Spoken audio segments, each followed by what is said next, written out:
보건당국이 메르스 진정세를 조심스레 전망하고 있는 가운데 전남의 첫 메르스 환자가 오늘 완치 판정을 받았습니다. 주민들이 통째로 격리 조치됐던 보성의 한 마을이 다음 주에 격리 해제될 예정입니다. 현지 표정 취재했습니다. 빛가람 혁신도시 직원들이 메르스 이산 가족이 되면서 직원들의 도내 관광을 지원하는 등 다양한 대책이 나오고 있습니다. 노동계와 사용자 측이 맞서고 있는 법정 최저임금을 둘러싼 논쟁을 취재했습니다. 여러분 안녕하십니까. 전남에 딱 한 명 있던 메르스 환자가 완치 판정을 받았습니다. 다행입니다. 이제 전남도 다시 메르스 청정 지역입니다. 집안에 갇혀있던 격리자들도 조만간 풀려날 예정입니다. 권남기 기자입니다. 전라남도는 메르스 확진 판정을 받았던 64살 이모 씨에 대한 2차례의 검사 결과 모두 음성 판정이 나왔으며 현재 퇴원했다고 밝혔습니다. 보성에 사는 이 씨는 지난달 27일 폐렴 증상으로 삼성서울병원 응급실을 방문했다가 14번 환자와 접촉했습니다. 11일 뒤인 6월 7일 질병관리본부의 통보로 국가지정병원에 격리됐는데 이 씨가 사는 보성을 포함해 여수나 순천, 고흥 등의 접촉자 540여 명이 자가 격리나 능동 감시 상태에 있습니다. 전라남도는 이 씨와 접촉한 주민들의 메르스 최대 잠복기가 오는 21일이라며 별다른 증상이 없으면 22일 보성과 여수, 순천 등의 격리를 해제할 방침입니다. 확진 환자에 대해서는 21일까지 잠복기가 끝나고 22일부터는 일상생활로 돌아가셔도 안전합니다. 보성 메르스 환자 이 씨와 별도로 삼성 서울병원 등 메르스 발생병원을 방문한 전남 도민은 40명 정도로 아직 별다른 증세는 없는 것으로 전해졌습니다. 전남 지역의 확산 우려는 크게 줄어들었지만 전국적인 메르스 확산세가 아직 진정 국면에 들어섰다고 단정하긴 어려운 상태. 다음 주 초면 전남 동부 지역의 자택 격리도 대부분 해제돼 지역 확산 여부에 최대 고비가 될 것으로 보입니다. MBC 뉴스 권남기입니다. 메르스 환자가 발생하면서 통째로 격리됐던 보성의 마을은 격리 해제를 눈앞에 두고 있습니다. 주민들은 마지막까지 조심 또 조심하자는 분위기입니다. 이기상 기자가 다녀왔습니다. 보성의 한 마을 앞에 일주일 남짓 통제선이 펼쳐져 있습니다. 메르스 확진 환자가 발생한 곳이라 외부와의 접촉이 엄격히 제한되고 있습니다. 17가구 30여 명의 주민들은 하루 한 번씩 생필품을 공급받으며 격리 조치가 풀릴 날을 기다리고 있습니다. 영농철에 불거진 일이다 보니 주민들은 손 놓게 된 농산일이 걱정입니다. 논에 가서 물도 보고 논에 우선 풀 베고 비료를 지금 우리가 시기가 조금 넘었거든요. 이런 딱한 사정을 듣고 자원봉사자들이 나서 일손을 거들고 있습니다. 수확 시기를 놓치지 않기 위해서 천주교 봉사단이 블루베리 농장에 투입됐고 보성군 직원들은 수확된 농작물의 판로를 찾아주고 있습니다. 제철에 지금 수확해야 될 시기여서 지금 손이 가지 않으면 다 그냥 다 익은 열매들이 떨어져 버리거든요. 그래서 속히 수확을 해야 되는 상황입니다. 메르스 확진 환자가 완치됐다는 소식이 알려지긴 했지만 여전히 방심할 수는 없는 일. 보성터미널과 역 등 8곳에서는 메르스 확산 방지를 위해서 발열 검사 등 방역 활동이 진행되고 있습니다. 24시간 근무 체제로 지금 근무를 하고 있고요. 앞으로도 저희 보성군에서는 어떠한 증상자가 더 나오지 않도록 최선을 다하고 있습니다. 보성 지역 주민들은 하루빨리 메르스 낙인 지역에서 벗어나 관광객들이 걱정 없이 찾을 수 있게 되길 기대하고 있습니다. MBC 뉴스 이계상입니다. 광주 전남의 12개 병원이 메르스 안심병원으로 추가 지정돼서 운영에 들어갔거나 순차적으로 운영을 시작할 예정입니다. 추가로 지정된 안심병원은 광주에서는 기독병원과 보훈병원, 광주병원 등 3곳이고 전남에서는 화순성심병원과 영암병원, 해남우리병원 등 9곳입니다. 빛가람 혁신도시에도 메르스 때문에 이산가족들이 생겼습니다. 나홀로 이주한 직원들이 메르스 걱정에 주말에도 가족을 못 만나고 있습니다. 송정근 기자입니다. 빛가람 혁신도시에서 근무하는 이 직원은 벌써 3주째 가족을 못 만났습니다. 일도 일이지만 서울에는 메르스 확진자들이 많다며 주말에 오지 말라는 가족의 권유가 있었습니다. 생이별의 아픔과 그리움은 전화통화로 달래고 있습니다. 이렇게 목소리를 들어보면 그래도 그게 얼마 정도 나를 그리워했는가 이렇게 목소리를 통해서도 알 수 있으니까 직접 통화를 많이 시도하는 편이에요. 혁신도시 공공기관들도 많은 직원들이 함께 근무하다 보니 혹시라도 감염자가 생길까 걱정하고 있습니다. 이 때문에 한전은 당분간 서울행을 자제하라고 직원들에게 공고했습니다. 대신 주말에 광주 전남을 둘러보라며 여행 경비를 지원하고 있습니다. 직원들이 식사도 하고 관광지에서 어떤 표도 끊고 하라고 약 3만 원 정도 선에서 지원을 해주고 있습니다. 빛가람 도시로 이전한 에너지기관 4곳의 직원 3,200명 가운데 이른바 나홀로 이주자는 78%. 이 가운데 상당수가 메르스 때문에 이산의 고통을 겪고 있습니다. MBC 뉴스 송정근입니다.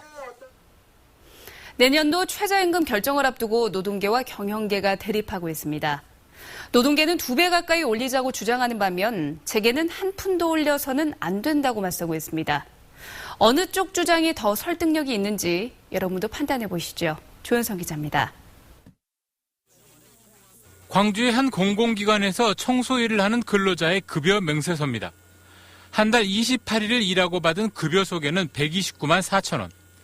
그나마 점심 밥값과 각종 공과금을 내고 나면 실제 손에 쥐는 돈은 더 적습니다.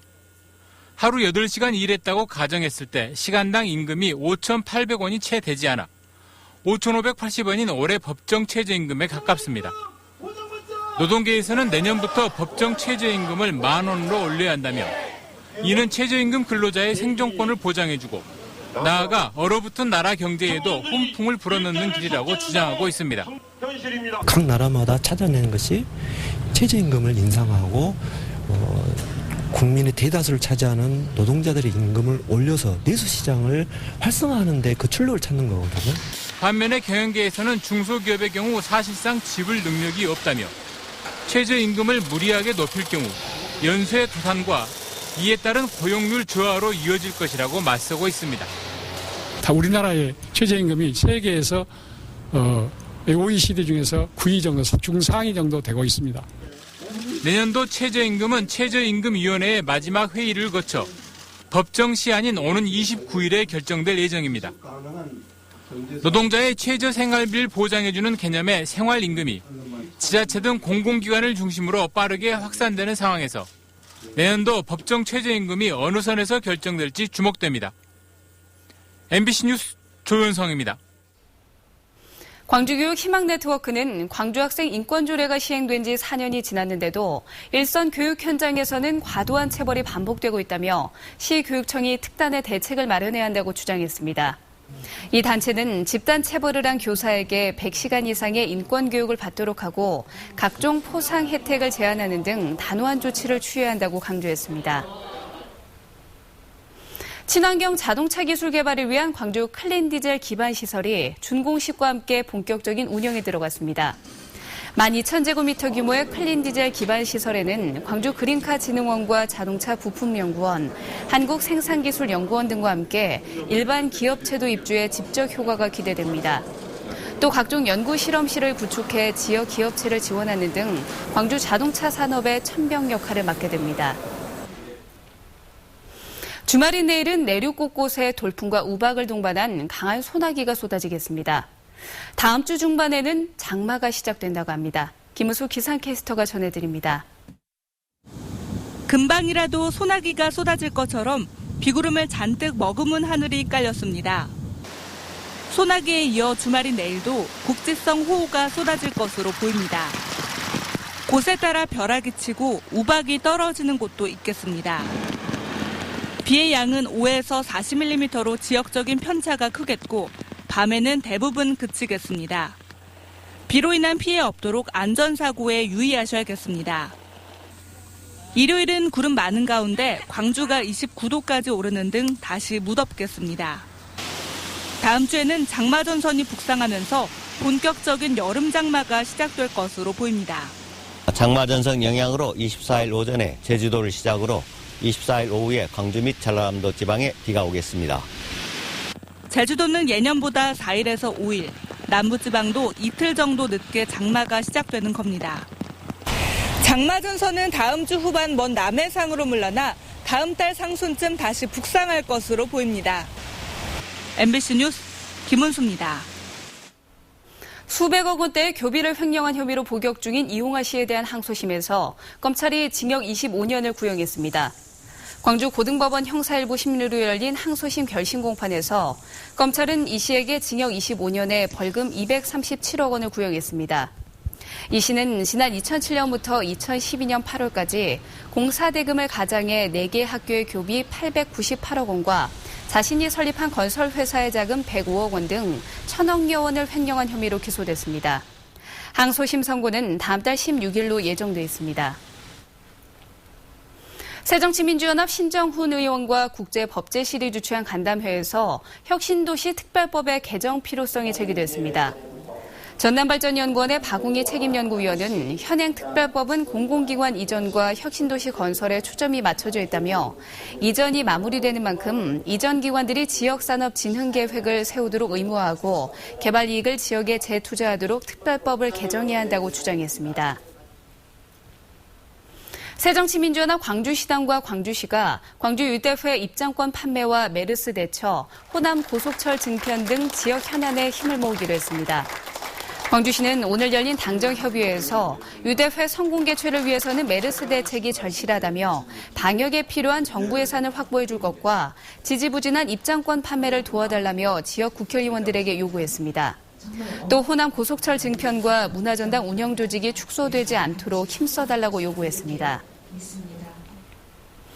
김승희 식품의약품안전처장이 지역 도시락업체와 식재료 공급업체를 찾아 식품안전관리 실태를 점검했습니다. 김 처장은 이 자리에서 광주 유대회 성공은 안전한 먹을거리 제공으로부터 시작된다며 식중독 발생 우려가 높은 하절기에 대회가 치러지는 만큼 식품 안전에 최선을 다해줄 것을 당부했습니다.